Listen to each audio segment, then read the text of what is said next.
Bless up for tuning in to Project Chaney.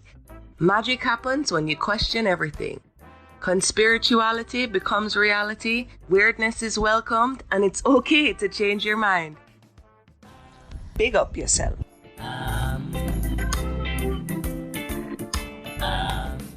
Hey you guys, welcome back to another episode of Project Chaney. As always, I'm Chaney, and it has been a little bit since we've hung out. I hurt myself, you guys. I had to go to the emergency room. And if you've been listening to this show, the medical establishment gives me some sort of trauma. Going to the doctor gives me trauma. I don't believe anything they say. I don't believe any of their medicine. I think they're all pretty arrogant. And at this point, most of the medical community has played along with the Nazi regime for 2 years. So being in a place that I actually felt like I was dying and needing to go to the hospital and depend on a Nazi regime medical community that I have no faith in was super, super hard on my soul. It also brought up a lot of trauma with me and maybe how I grew up a little bit. And maybe somewhere my parents made me feel like I was in trouble if I was sick. Or I was always my dad's kind of pseudo son in the way that when he was coaching me, he'd be like, suck it up, get back out there, don't cry. And so somewhere I used to have pride in how high my pain tolerance was. And now I just realize a high pain tolerance means that you were probably a traumatized kid and couldn't tell anyone you were in pain. It's not a great thing that you just sit in pain day after day after day and don't tell anyone about it and don't do anything to fix it. And so I I thought I broke my rib a few months back, and it turns out I hit my spleen really hard, and I got a big bruise on my spleen. And I didn't go easy on my body at all. I kept doing all the same things, even maybe doing ab workouts and maybe doing weird crunches and maybe still lifting really heavy shit and never stopping and just being like, whatever, body, you'll get over it. And in the middle of the night, I felt like Leonardo DiCaprio after he was attacked by a bear. It felt like I ate fireworks. And my spleen had swelled so big that it felt like a mango was inside my chest cavity and everything was moved around and it did not feel great.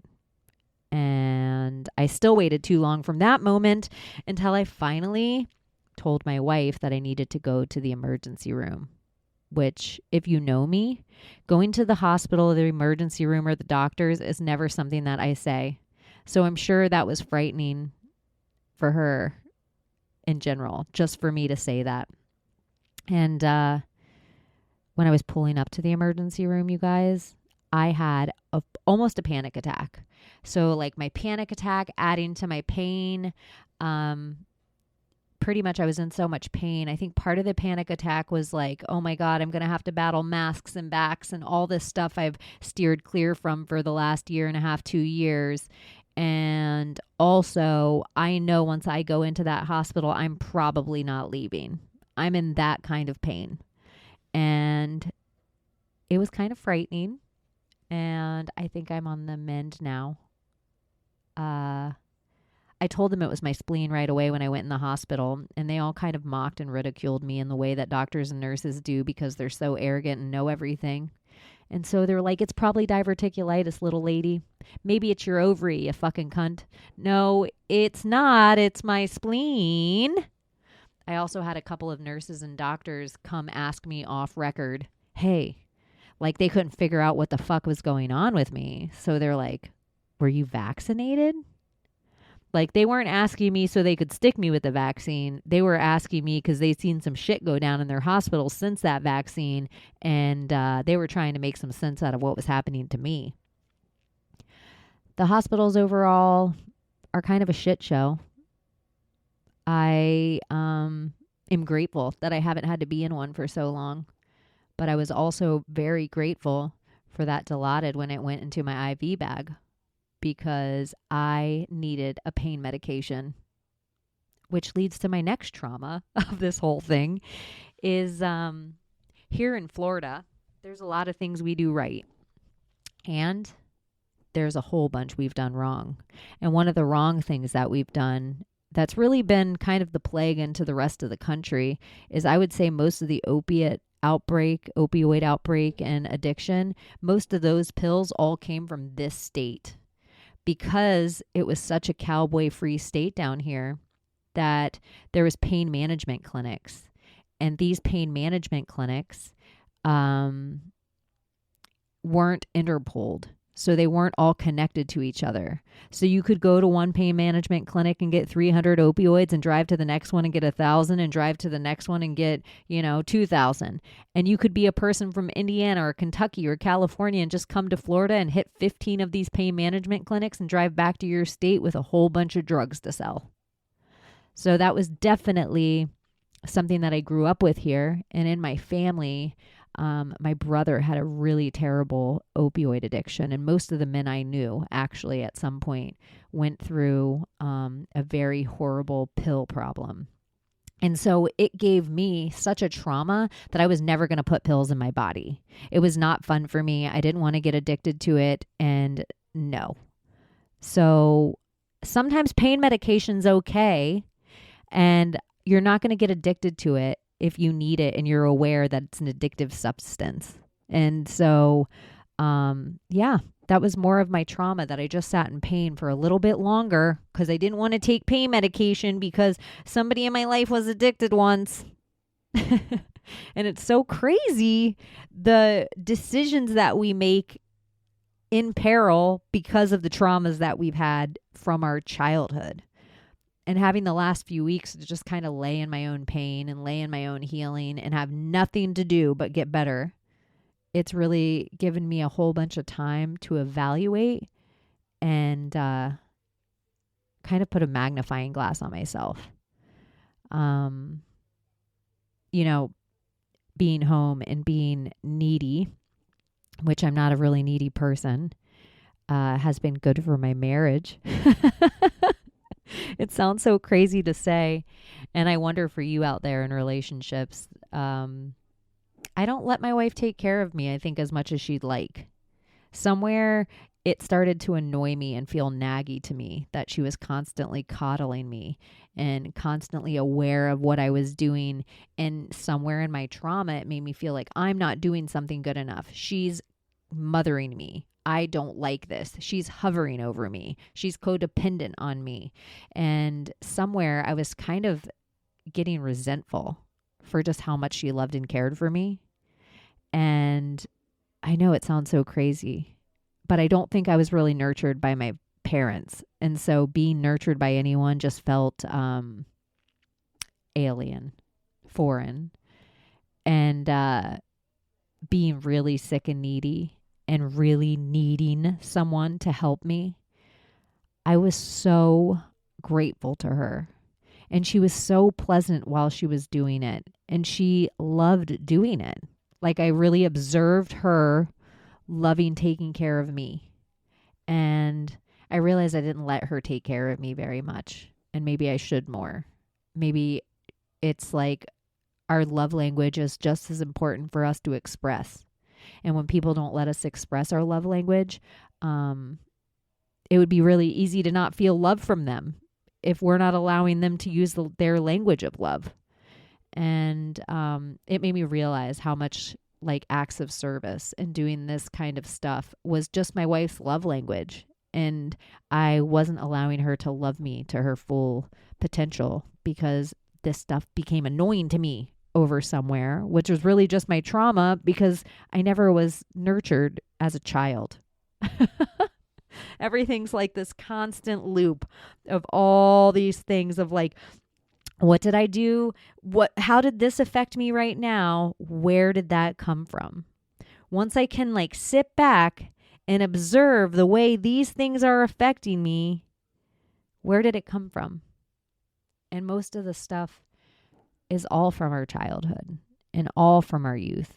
and someone told us we weren't good enough or strong enough or healthy enough or suck it up or don't cry or don't do that or be quiet or stop drawing on that, stop banging on that. And somewhere it just makes us quiet. It makes us silence the thing. It doesn't mean the thing isn't there. It's just somewhere we allowed an adult to silence that thing on us. And so whatever that silence is, whatever has been silenced on you, don't do it anymore. Like for myself, my projection onto you guys and for myself, I'm allowed to be sick. I'm allowed to be under the weather. I'm allowed to be a woman. I'm allowed to not be strong enough to pick up everything. I'm allowed to cry. I'm allowed to say I'm hurting. And I'm allowed to ask for help. And none of those things make me weak. And yeah. It's interesting. It was like the rug taken out from underneath me. But I needed the rug taken out from underneath me, you guys. I needed like a jolt. I needed like an energetic, like 2 paddles where they put the ooze on them and rub them together and they're like clear. I needed that kind of huge adjustment in my life. Something totally new and totally, I don't know. I still don't know what it all means. I know I've canceled a lot of stuff. Like what I thought my life was going to be heading into this month, the next month, to the next month is not that life anymore. I thought I was going to be on my way to Rockville, about to bartend concerts, and then I would be going to Chattanooga from there, and then maybe Colorado from there, and who knows from there. But I would have a really busy summer. Maybe I would go to Sturgis Bike Week. Maybe I would go to Myrtle Beach. Who knew? But I was going to stay busy. I was going to make a ton of money. I was going to be probably pretty hard on my body and working really long days and being around really loud music. That was my plan. And now I have to go easier on myself. And I probably shouldn't work a 15-hour day. And I probably shouldn't stand for so long. And I probably shouldn't lift such heavy stuff. So it looks like I'm going to be sitting in Florida for a little while. And I'm glad the airlines lifted their mask mandates. Because maybe once I go back to work, I will have money again and I will just fly somewhere instead of having to go work somewhere to be there. I don't know. Yep. So we're at the beginning again, at least this time looking for a job ski. I don't have to worry about masks. But I do need to get something that uses a little more of my brain and a little less of my body. I don't know why brain jobs are so stressful to me. I don't want to clock in and let anyone have my brain. I like to just keep it all to myself or chit chat with people with it. But yeah, I should take myself a little more seriously these days. I should definitely be making a little more money than I have been over the past few years. I don't know. It just became not important somewhere. But I know it's a necessity. We have to get by, especially in Joe Biden's America where I can fucking barely afford to fill my expedition up with gas. It's comfortably over $100. And I want to say, oh my gosh, that's like a phone bill. But then if I even think of how much I'm conditioned that they've even worked $100 phone bill into my everyday regular life. Dude, I used to have a hard time paying $18 a month for my pager. Like coming up with $18 a month for my fucking pager was like, oh my gosh. How do they even expect this extra $20 bill a month? And now, my God, I probably pay that for at least 5 different apps that I don't even use. Like the amount of hands they've snuck into our pockets to slowly nickel and dime every cent away from us. It's a wonder. It's a wonder we're all getting by. And it's getting tighter and tighter and more stressful. And how much longer can we shake at the seams on this locomotive called America? This fake, it's not really a capitalist society. It's a crony capitalist society where only the biggest businesses are never allowed to fail. And so the smallest businesses can never compete with those big, enormous conglomerates. And those big, enormous conglomerates don't pay any fucking taxes and they get all their dirt, shit, cheap, bad, nasty, items that they're selling you from countries that are poisonous. And so we're just putting all this expensive poison into our house and changing it out every year because we saw the Real Housewives do it. And yeah. So I don't know where that rant started, but it's going to end right here. I'm going to look at my notes. I'm going to see what to talk to you guys about. And I hope you didn't mind that 15-minute rant of what's been going on with me. Catch you all up. I am okay. I am healing and I am doing a lot better. And really overall, I'm an asshole who was treating my body like a 15-year-old. And I'm a grown-ass woman who needs to be a little more gentle and ginger on myself. But it was scary. And it was for sure shadow work. And it was for sure trauma healing. And we also had a Friday the 13th, a lunar eclipse, and Mercury's in retrograde. So, que sera, sera. I'm here for it. I'm here for all of it. How do I just soft shoe from filling you guys in about me? Do we talk about Johnny Depp and Amber Heard? Do you guys want to talk about fucking abortions? Do you want to talk about Michael Jackson being framed? Do you want to talk about Elon Musk being a robot? Do you want to talk about Grimes being a necromancer? What do you guys want to talk about today? I have a weird one. Here's where I'm going to start. I saw a story on the news that said just a run-of-the-mill passenger landed an airplane. Like just some run-of-the-mill dude that the airline pilot felt really sick while they were in flight, and just a random passenger went up to the front, and with the help of the air traffic controllers, he landed the airplane.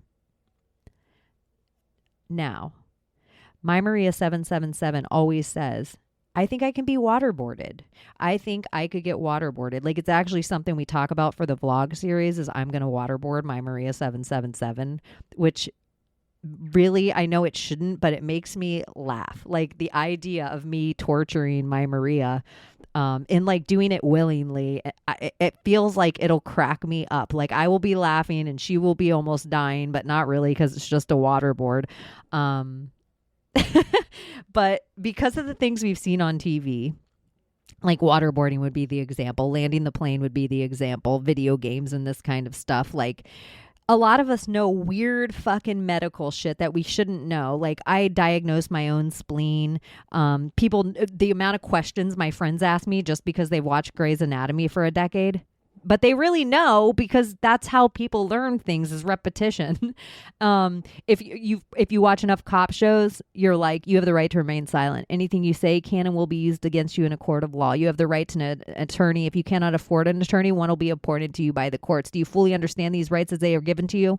Like, I'm not a cop. I never went to cop school. I've just watched enough stuff that I just gave you your Miranda rights. That's ridiculous. I bet you a lot of you out there, probably most of you, could give your Miranda rights to your kids, your husband, your somebody, and you'd be like, holy shit, this is just in my brain.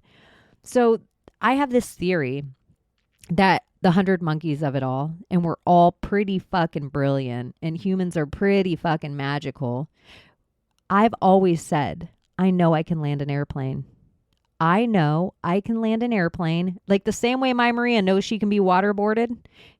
I know I can land an airplane. I know I can do it because I've seen it done so many times. I trust my own intelligence. I know the way gears work. I know the way, like if holding the airplane, you guys can picture it. You got a handle in both hands. We turn left and right, right? If we push forward, the nose goes down. If we pull backward, the nose goes up. How do I know this? Because I've seen the movie Airplane. Because I've watched TV so many times. Because I watched every single movie that they brainwashed us and implanting the Twin Towers into our heads. Like, I know how to fly an airplane. I'm positive of it. I want you guys to reach out with me in these really weird things that you just know you know how to do. You know how to give someone their Miranda rights. You know you could do the right tracheotomy where you could stab the pin into their neck to make sure they could breathe if their lungs were filling with fluid. Or you're like, oh my God, somebody give me a ballpoint pen. I hope you guys know what I'm talking about when I say this kind of thing. But I do think if 100 Monkeys is real and the Black Mirrors in front of us, the video games, the TVs, the everything. If you're a kid playing Grand Theft Auto from the time you're 6 and 7 years old, there's a good chance your hand-eye coordination when you're actually driving a car is 100 times superior than the run-of-the-mill 50-year-old that's next to you. Like, I just think us as humans, we're evolving in a way because of these computers and because of the information at our fingertips that we're not even aware of, because so much of the evolution, we would only see it in an emergency situation. And so this guy, this run-of-the-mill passenger, laid up on the back of his plane with his like iPhone, and he's like, you know, playing Candy Crush or like looking at porn or whatever. And they're like, can anyone fly this thing? I think I'm the asshole that I'd be like, I really think I can. Like, I really believe I can do this. I'm going to stay calm and cool under pressure.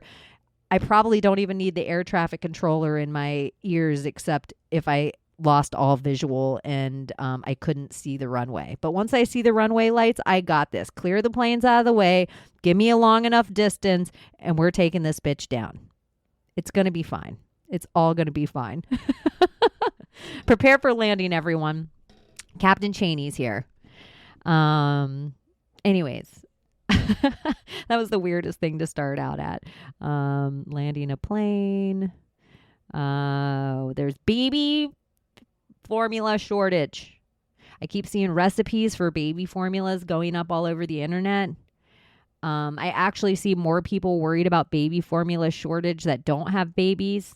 Or never going to have babies, or all their babies are grown, than any actual mom that has a child. I haven't heard any of my friends that have an actual formula drinking infant that have been panicked. So I've also heard you can put in Canada at the bottom of your Amazon instead of America, and you will get formula delivered to you. There is no formula shortage. This is just a creation by the television to convince you that your economy is going down, that your country is failing. Everything's sad. World War III, Ukraine, bullshit, Biden, Harris. This is all a play that you're watching. It's all a movie. None of it's fucking real. I don't believe any of these false flags attacks. Like, there's been shootings everywhere, and grocery stores, and who knows, churches, synagogues. Where are the places? I don't believe any of this. This is desperate to me. And anyone who's still, I'm really just not black-pilled when they're like, yep, the end is still nigh. The end is still nigh. Oh, everything bad's going to happen. I'm sorry, I don't believe that. This is the sloppiest New World Order I have ever seen. You are not supposed to have dollar bills in your hand. You are not supposed to have change. You are not supposed to have full control to be able to go to your job wherever you want without a mask. You are not supposed to leave your house without being quadruple vaccinated. This is a sloppy New World Order. No one believes Joe Biden. No one thinks Trudeau's a hero. No one's sucking Zelensky's dick. The only people that are the last 300,000 people in the world watching CNN. And because those 300,000 people in the world mixed with the 300 million bots that they have on Twitter, and they're all running Twitter with, we're under the assumption the world feels this way. So the silent majority is just staying silent because they don't want to be bullied online by robots. It's so weird. It's such a weird world. Ay. Ay. Okay, let's see what else I even have to talk about.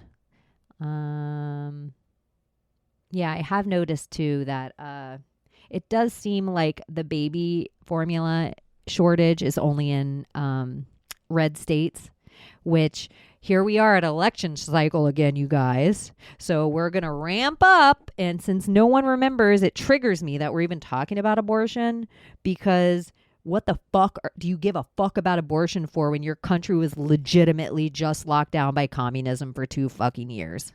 That should be the only thing you need. If you are ever planning on voting, the only thing you need to know about the people you're voting for, did they agree with the lockdown? That's it. It doesn't fucking matter anything else. I don't even know what the abortion argument is for you guys anymore.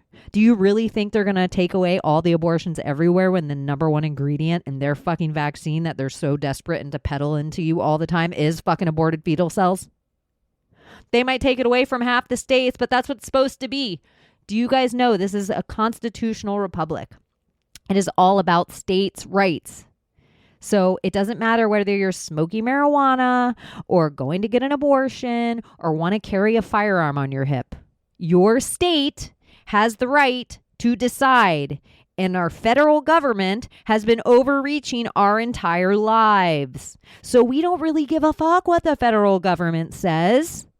The federal government is really there only to keep a protocol so that if a state starts getting horrible on human rights in general, the federal government's supposed to come in and say,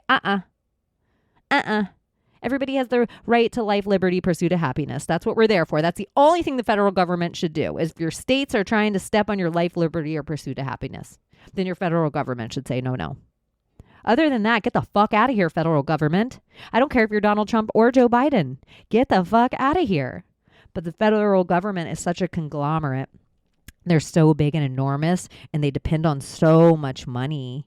And the federal government is just as big and mixed in with all those big, huge crony capitalists and corporations that their goal is they want the crony capitalization, capitalist fucking Elon Musk, Bezos, fucking Gates to become your politicians and to become your government. And you're going to beg for it.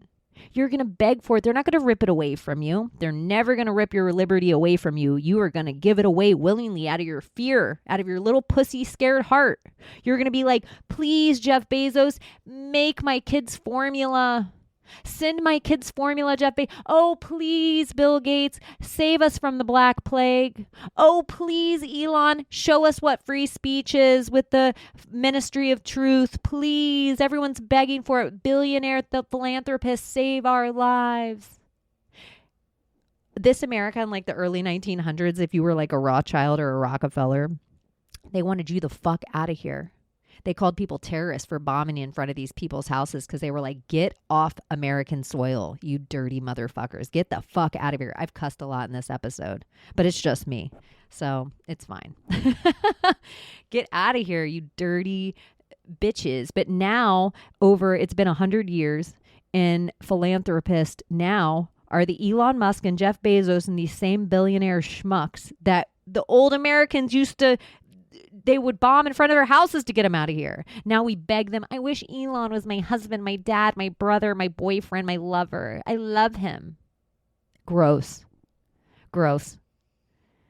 None of his businesses are successful because Elon's successful. Every bit of Elon's technology is stolen. Every single thing. My tunes never changed. I'm sure you guys listen to a lot of fucking podcasts out there that have had Elon's dick in their mouth for the last few years, talking about Bitcoin and fucking Dodge and to the moon. And here's a fucking Shiba Inu dog.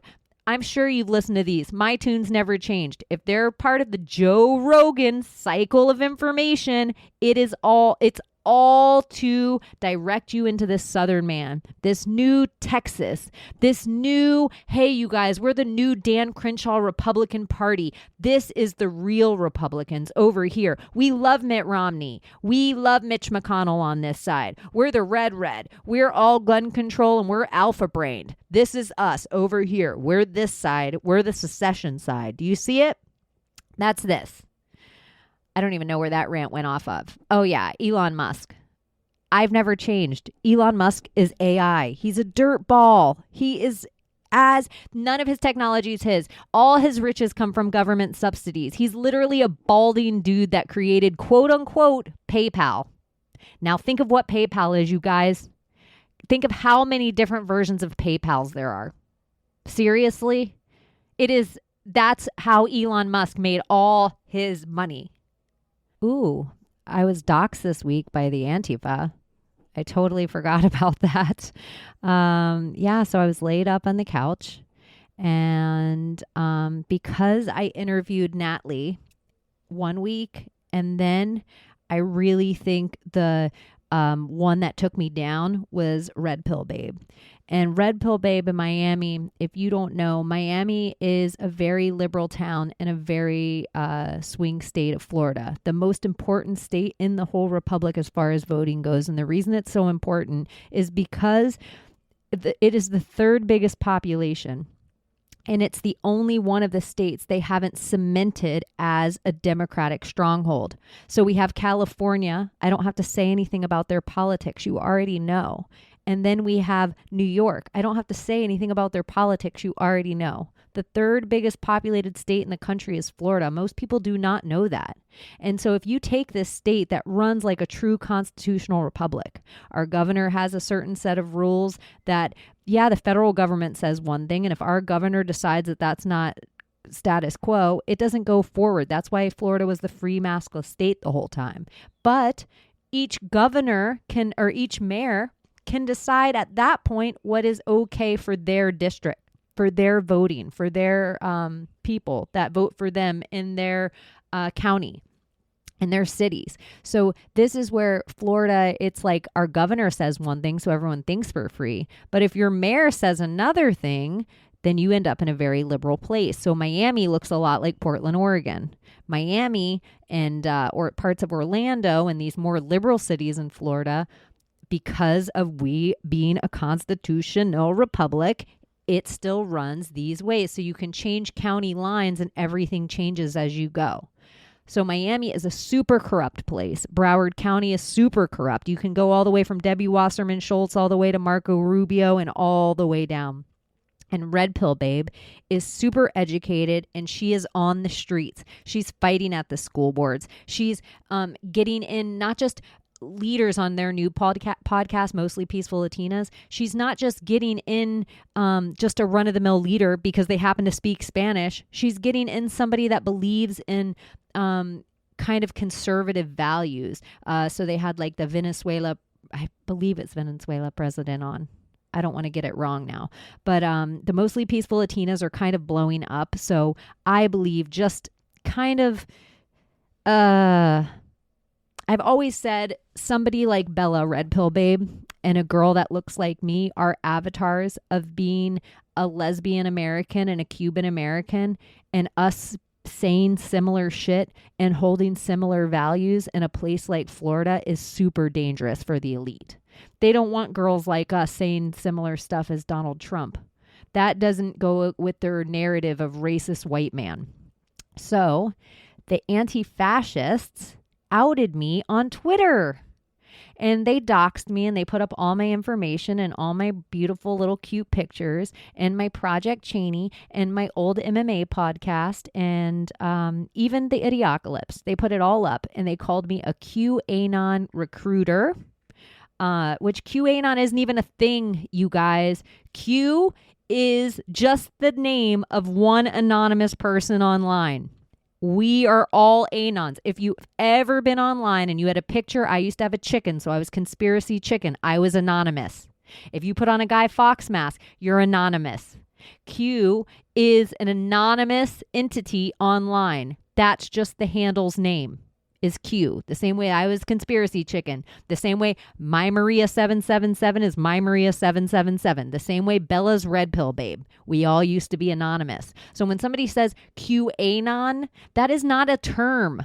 Like that isn't a thing. Like I'm not a QAnon. I'm anonymous. Q is an anon. So yeah, I was doxxed by the Antifa this week. Miami anti-fascists. And I was called a fascist. You guys, I had to actually look up what a fascist was because I was like, am I a fascist? I've been called a redneck. I've been called country. I've been called a Florida cracker. A fascist, I've never been called. Let me look this up and make sure I'm not a fascist. I actually was like, does this have something to do with like my denim and my cutoff flannel that I'm wearing? Or is this a fashion faux pas? Is that what they mean? I'm just kidding. I'm not that ignorant. I kind of had some idea, but it was funny when I looked up fascist that I saw Hitler and Trump. And I was looking at the pictures they put of me up and they like cut my head out in this way to make me not look like a lesbian because all the pictures I was with was pretty canoodly with like girls. And so the pictures that they posted of me online, one, were really great pictures. Like they picked my best pictures. And then there were some pictures where I was canoodled up to my wife or something, but they had to cut her out because it doesn't make a lot of sense to call a lesbian a fascist. But unfortunately for them, I look like the most amount of lesbian. Like, I look like I could just change my pronoun to them, they, and I could lead up the whole anti-fascist movement. I'm accidental Antifa. In fact, that's what I've called myself since January 6th insurrection, because I didn't realize that I was just allowed to walk into any place I wanted because I look like the fucking Antifa. I didn't realize they just thought, oh, well, she's here to fuck shit up. Let her in. Because she's obviously anti-fascist. Look at this dyke. There's no way she voted for Trump. Let her in. That's how I really feel like that day kind of went down a little bit. So to get outed, called a fascist by anti-fascist, and then putting all my stuff was kind of a humorous way for me to be laid up and ill and like, huh, really, I'm here now. But if we're in a battleground in our country, then we gotta say Florida is probably the last fucking battleground state. And I will tell you guys loud, and I will tell anti-fascists that's listening to this right now, you got the wrong one if you're coming for me, because I'm willing to take a saber to my neck to bleed on the grounds of this country to make sure that it's never taken over by fucking communists. Ever. Whatever that means to you, know that I mean it in the bottom of my heart. I have never fucking had a Q-tip stuck up my nose. I've never fucking worn a mask. And I will be damned that I kowtow or take a knee to any fucking anti-fascist on my fucking American soil. It brings the most red out in my neck. It makes me want to put my big fucking American flag right behind me. Like, I have my hands on the wall braced out because I'm like, bring it, motherfuckers. So anyway, I was doxxed this week. And I was in my sickest sick, and I don't give a fuck. I'm just telling you, because I've seen my numbers go up in an unusual way that I'm sure I have a lot of weird people listening. I am here to tell you I don't give a fuck. Bring it. Bring it. Anyways. And I'm going to carry that amount of anger into my one other trigger. That I want you guys to tell me if I'm wrong here. And this is so in a different place than everything I just talked about. But it is so triggering to me. If I'm sitting around a fire pit and we're all chit-chatting and hanging out and we're all having a good adult time, and somebody decides to bring their fucking acoustic guitar out so I have to be forced to sit at your fucking ego trip concert that I was having nice conversation around a fire pit, I'm throwing your guitar in the fire. Put your fucking dick away. Get your fucking acoustic guitar out of here. No one wants it. Go play at the fucking local restaurant. Go sit on a stool and I'll come support you. But put your fucking ego show away right now because you have nothing to add to the conversation. You're going to make us strum along to the fucking Counting Crows. Get the fuck out of here. That's the anti-fascists need to dox that. Anyone who's fucking picks up their guitar or brings their guitar, plays like, we're all going camping. You know what everyone needs? My guitar. No one needs it, Jim. Leave your guitar at home. No one needs it. Leave your guitar. We don't want to hear extreme more than words. Please, we don't want to hear Bob Dylan. No one wants it. Nope. You know what, Fish? Keep your farmhouse away from me. No Grateful Dead. I know you guys have put up with this too. I want to know what your thoughts are. And this is not toward every very talented musician out there. It's not because I don't like sometimes sitting around while people play guitars and we all jam. My fire pit and conversation isn't your jam session. So, yeah, if you want to be doxxed by me, come play a fucking acoustic guitar around me for no reason. I won't even be nice. Everybody else has to sit there quietly like, and now we all have to make awkward eye contact with you and stare while you play the guitar mildly bad and sit around the fire pit and all we hear is reek, ding, ding, reek, reek. Get the funk out of here. Oh, shit. Okay. Let me see what else I'm going to talk about. Anyway. I don't want to talk about Elon Musk anymore. That's how quickly. So I warned you. We abortioned a little. I told you I hurt myself. Have you ever heard the phrase niggle? Niggle, I think it is. And it would be an example of a niggle. Would be getting like a pebble in your shoe and not fixing it and just keep walking. and later in the day you have a blister on your foot, but you don't fix it and you just keep walking. And a day later after you keep walking, now your whole heel hurts, but you just keep walking. And another day later, now your whole hip hurts because of that, but you just keep walking anyway. And now you can't walk anymore, all because you had this pebble in your heel that you could have just taken out. That's a niggle. That's what I did when I hurt myself. I felt the pain and I just kept going. And sometimes I think we do that emotionally and physically. And I think we should do better. It's self-love and self-care for us to not let that stuff get bigger and us to take care of it right then. And sometimes when it's emotional stuff, you take care of it right then by telling a friend, telling someone who loves you. Don't keep everything bottled in. I know this is like a weird, hard turn back to kind of what I was talking about. But I think emotionally, a lot of us do that, where we like cry silently and hurt alone.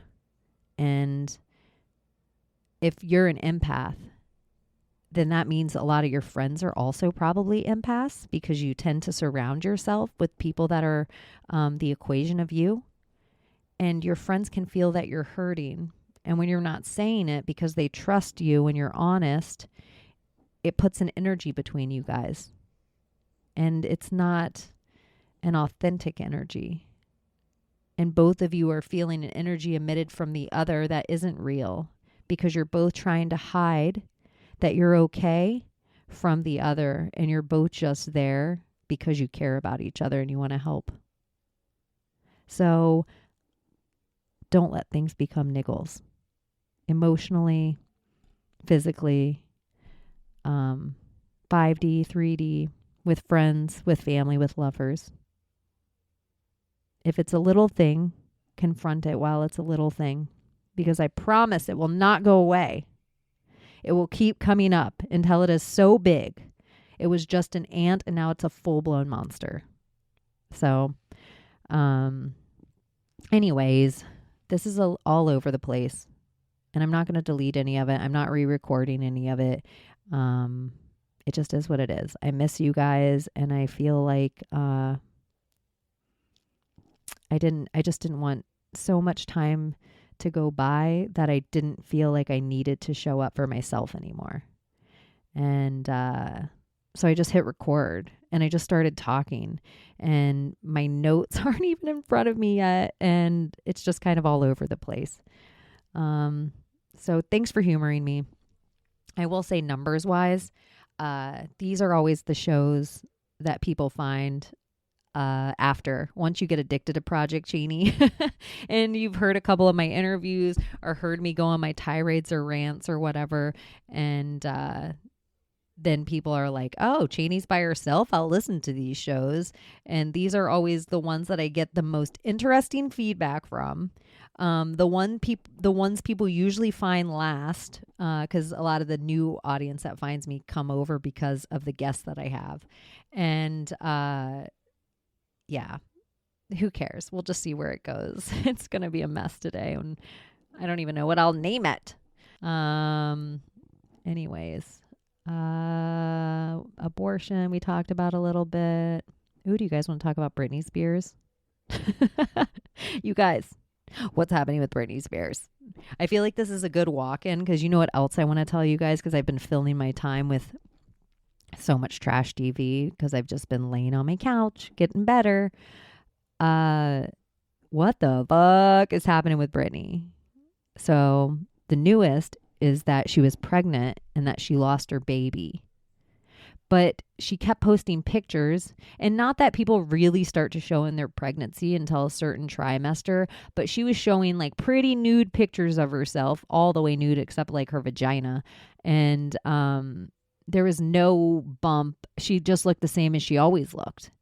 And, you know, I harass Britney. If you follow Britney Spears on Instagram, you will always see Chaney in Wonderland, if I'm not shadow banned, commenting on Britney's posts. I'm obsessed with her. I know she reads them. It's not my ego that just tells me that, because sometimes I'll write, Britney, I thought you were pregnant. And then she'll post more naked pictures and put, oh, these are an old photo dump. And then she posted pizza party pictures and a couple of stuff that with Princess Diana flicking off a bird. And then she quote unquote lost her baby the next day. To me, Hollywood symbolism will be their downfall. I don't care how corny you think it is. I don't care if you're like, Chaney, sometimes people lose a baby. Chaney, sometimes people lose a baby, right? During the lunar eclipse full moon, just like Chrissy Teigen and Cristiano Ronaldo. Yep. Sometimes celebrities lose babies, and sometimes they plan babies, conception on very specific dates.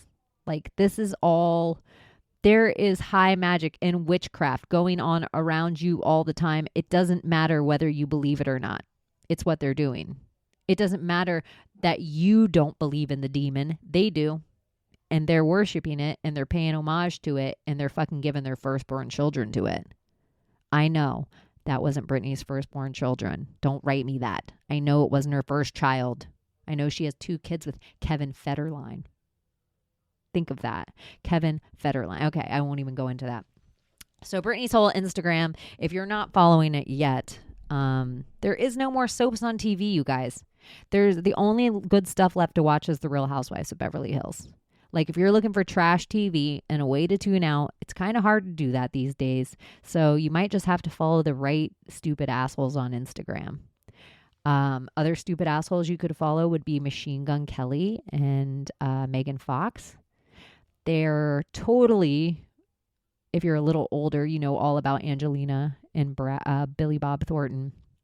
And they were all like blood drinking. We're so gothy vampire. We cut each other and we have sex ritual. Yeah, cool schmool. You and everyone else, friend. Oh, Megan Kelly's so cool because she's doing sex ritual. Yeah, great, sex witch. Cool. Just kidding. Anyway, so they're a weird couple you can also follow online. If I know a lot of you out there have so much better stuff to do, but for those of you that don't, and that you're already here and you've already listened to me talk about this, and Kim Kardashian is on the front of the Sports Illustrated swimsuit issue along with Elon Musk's mom, May Musk. Whole different combo. But now that I've got you all the way this far in the gutter, you guys, the worst trash I've been watching, that I've been obsessed with for like the last 2 weeks, is in Los Angeles. There is like a comedy club circuit, and there's comedians, and all the comedians in LA that all work at the Comedy Store, you know, the nucleus of Joe Rogan. They all have podcasts. And of these podcasters and podcast hosts, some of them you might know, like Sam Tripoli. He has Tinfoil Hat podcast. He also has Conspiracy Social Club with Brian Callen. Brian Callen's an actor. He was on shows like Oz. He's kind of like a B actor, but he's an okay comic. He had a pretty successful podcast for a period of time with Brennan Schaub called Fighter and the Kid. Brennan Schaub is an ex-UFC fighter. He was not really ever a great fighter. He's an meh football player, goes over to UFC, is a meh fighter, just really arrogant, kind of in the same way he does stand-up comedy. He's like a guy, he does it for 6 months, and he's like, I'm going to be a professional at this. And so Brennan Schaub and Brian Callen have Fighter and the Kid. It's a successful podcast. Over the years that they're doing it, Brennan stops being a fighter and starts being a stand-up. He's not a good stand-up. Not that anyone is a good stand-up comic when they start out. Stand-up comedy is something that you have to feel so comfortable on stage, and it takes you so long to really know your point of view. And some people, no matter how long they do it, they're never going to be good at it. Like, stand-up comedy is just a top-tier art form that doesn't get enough credit for being as top-tier as it is when it's so good. Like, Dave Chappelle is a master craftsman stand-up. George Carlin is a master of his craft. Eddie Murphy is a master of his craft. Ellen DeGeneres in her day was a master craftsman at stand-up. There's just certain, it's a vibe. So Brennan quits fighting, starts doing stand-up, and he's pretty shitty. He's been doing it probably like 7 years now. His first year of stand-up, he's best friends with Joe Rogan. He's on Joe Rogan Experience like once every other month. He did the Fight Companion with Joe Rogan, Brian Callen, and Eddie Bravo. So if you're in the conspiracy world, you know Eddie's an anon flat earther type dude. He also has 10th Planet Jiu-Jitsu, and he's the owner of that. So Brennan, for all intents and purposes, probably would have fallen by the wayside, but because of King Joe, Joe Rogan, and everybody sucks his dick in Los Angeles, and his podcast was getting so big and all the comedians wanted on it because of the Joe Rogan bump. And Brennan was walking around telling people, oh, kind of like, be nice to me, I'll get you on Joe Rogan. Or if they were being mean to him, well, I'm going to tell Joe Rogan about this kind of shit. Which isn't a surprise. He seems totally like the dude that would do that. Somewhere like 3 years ago, on New Year's Eve, he calls Kalila, or texts Kalila, which is Bobby Lee. He's a different stand-up comedian. They have a different podcast. It's called Tigerbelly. It's pretty amazing.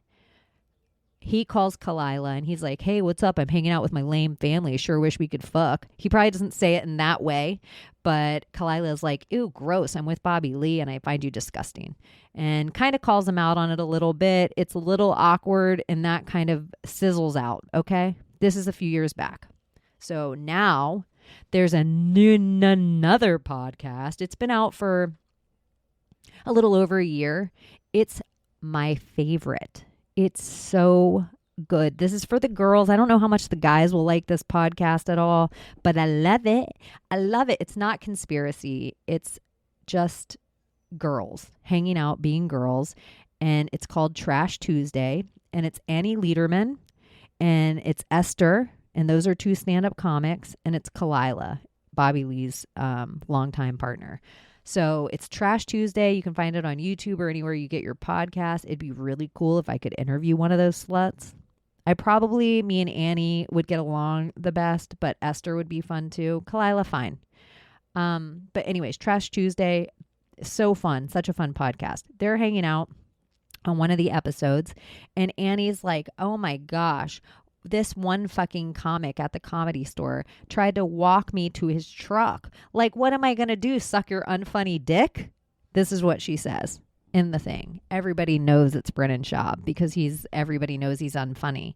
And so, Kalila's like, oh my God, I know exactly who you're talking about. He hit on me once. And so they just have this little girl conversation on their show for like 15 minutes. It moves on. They never say his name. It moves on. Brennan Schaub kind of avoids the issue for a while. And then he tells Brian that people on like 4chan, 8chan Reddit boards are really going after him and scaring him. And they're like threatening him and all this stuff. And so he says that all of it is from Bobby Lee and Bobby Lee's house and Bobby Lee's computers because he has some special group working on this, some secret operation working on this, and they found out that Bobby Lee was really the one harassing Brennan Schaub. So they, Brian Callen and Brennan Schaub, call Bobby Lee on a three-way and threaten the shit out of him. Tell him his career's ruined. He's never going to go on Joe Rogan. They're going to tell everyone about him. He's dead in Hollywood as far as they're concerned. Get your fucking girl under control. Yada, yada, yada. They go off on Bobby Lee. Bobby Lee, a dude who's been bullied a lot of his life, a dude who has trauma from his own father. He's going to keep it mum's the word. And he's like, whoa, whatever. I'm just never talking to those guys again. And he hates it. And he feels sick about it, but it's all by the wayside. Kalila has her own issues. She's dealing with it. Brennan Schaub goes on Flagrant 2. I know these are so many names and so many people, but if you know any of this, it will be fun. If you don't know any of these people, I'm so sorry. Maybe it'll give you something to do for a week to watch a soap and catch up. So Bobby Lee and Kalila, they go on a different podcast called H3, which is Ethan and his girl, and they're a pretty popular podcast. Like, I would say they're like YouTube kid popular podcast where it's like, it's of the Jake and Ryan Paul vein is where I'd put Ethan in his podcast with H3 with his girl. And she is an ex-porn star. And that is this whole own funny thing that I could go into, but I won't even get off topic. So Bobby Lee and Kalila go on H3 and they weren't going to talk about it at all, but Brennan Schaub just went on Flagrant 2 with Andrew Schultz, and Andrew Schultz kind of reams Brennan a little bit. Like, why don't you just talk about this? And Brennan's like, well, if I don't talk about it, no one's going to talk about it. And Andrew's like, exactly, but people are saying shit. You're saying it's not true. Why don't you at least approach it and say something about it? And Brennan's like, no, I'm not going to talk about it. It gives it power. Whatever. So Kalila here's like, hey, me and Brennan just made this deal that we weren't going to talk about this shit anymore. And because Brennan called her off scene and like apologized, and apparently they were good. He told me we weren't going to talk about this anymore. And here he is talking about it on Andrew Schultz. So now I'm going to talk about it on H3. So Bobby and Kalila go into it, and people find out that Brennan Schaub and Brian Callen literally bullied the shit out of Bobby Lee and said some really harsh stuff on the phone, and were exactly the white dudes everybody knew they were. We're going to tell Joe Rogan on you and do all this weird shit. So you can watch the last few episodes of Fighter and the Kid where Brian's spinning his wheels trying to apologize to the camera. Brennan's like, oh, I'm going to go on Tigerbelly. We're going to fix it all. I'm going to go on Tigerbelly. So he goes on Tigerbelly and kind of tries to talk about it with Bobby Lee and Kalila. It's a pretty uncomfortable episode. And yeah, apparently all is good in the hood. But that has been the soap that I have been watching for like 2 weeks. I've watched Annie Lederman. You guys watch Trash Tuesday. Everything else I said, do with it what you will. Any of the other stuff you might be interested in, cool schmool. It's not really conspiratorial, but to me, Hollywood. It doesn't matter how famous you think the people are. It is all coordinated and planned, and it's just funny to watch like these people on the outskirts of quote unquote Hollywood. But if you look at their views on YouTube, it's like, it's got to be more popular than CNN. More people must care about Brennan Schaub fighting with Bobby Lee than care about the war in Ukraine right now. And you might not even know who any of these people are if you're listening to me. But if you do, you might be really entertained by that information. So for those of you who had to sit through all that, I apologize, kind of, but you're here. It's Project Chaney. This is what I've been projecting. This is what I've been doing. It hasn't been that exciting the last 2 weeks, okay?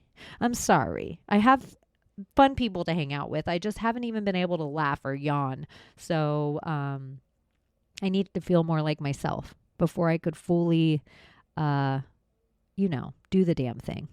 Sit down here and mic it up and have deep, fun, enlightening conversations or whatever it is I fancy myself doing here.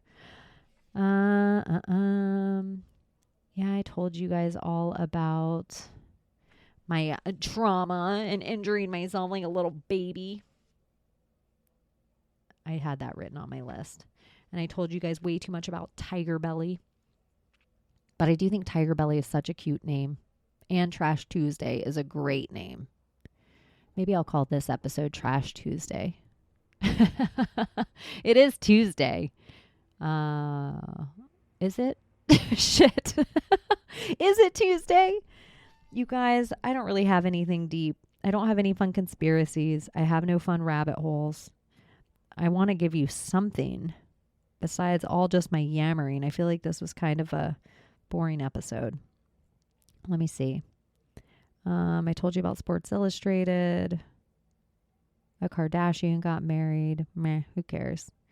Witch stuff, I totally want to get into. I need some witchy people.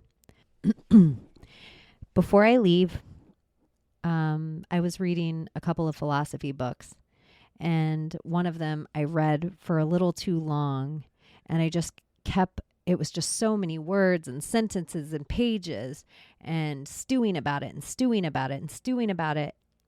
And it finally dawned on me what the whole book was trying to say in this really, if it were saying it simple, it would be that people can only meet you as deep as they've actually met themselves.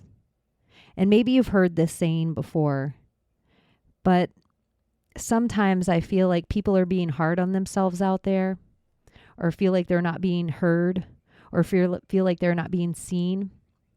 And they're looking for someone to see or hear them that is incapable of doing that. And it's not because that person is incapable of seeing or hearing you, but that person has literally never sat down with themselves and had a conversation with themselves yet. They've never seen or heard themselves that deep.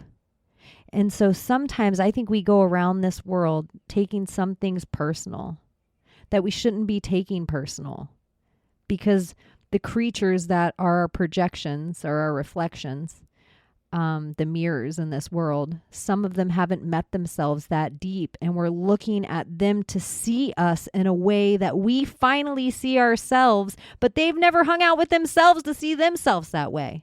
So they're never going to see you that way. And you just kind of have to think it's an amazing superpower when you can see and feel and touch and stroke and really relate to other humans because you've met and related to yourself in such a way. And you should start seeing it as a superpower. You should start seeing your empathy isn't just for them. You've literally met yourself there too. And I do think that the more you start to love them and the more patience you have for them out there, it's because you're having that patience for yourself. It's because you're having that love for yourself. And so don't take so much so personally. They can only meet you as deeply as they've met themselves.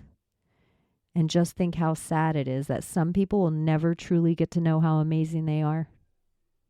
Like, you might know some of the people you care about better than they'll ever know themselves. And that's sad. But maybe that's how we heal and fix it, is because when we say the words and we come across our loved ones or strangers or whoever, and we're authentically honest and we say the awkward thing, maybe we're giving them a shovel and they're allowed to dig a little deeper when they're alone next time. And the deeper they are allowed and not judged and can slowly get to that new depth with themselves, it will give them new depth with every single person they meet. That's just something I've kind of been thinking about too the last 2 weeks. So a lot of you that listen to my show or at least communicate with me have met yourself in such a beautifully deep way. And I think a lot of you take it personally that so many people out there don't realize. But stop taking it personally. They may never realize. But I promise you this. You will find other people in the world who have met themselves just as deep. And that's when you find your tribe. Your vibe tribe. We're good. We got all this. Oh, I guess that's it. I guess that's it before I delete. I love you guys so much. You've been really great. The people that have reached out to me, I feel like some of you have like a sixth sense and you knew something was up with me. And you were really cute. And you guys email and you DM me. And I love all of it. And I need all of it. And it gets me better.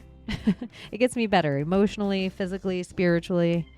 We're all connected for a reason. And so thank you guys for being connected with me. Thank you for listening to this show. And yeah, I hope it wasn't a total dud and a complete waste of time. And I love you. And I'll talk to you very soon. Okay. Bye-bye. So she has been Chaney, and now she's off to smoke a blunt. See you next Tuesday, you fucking cunts.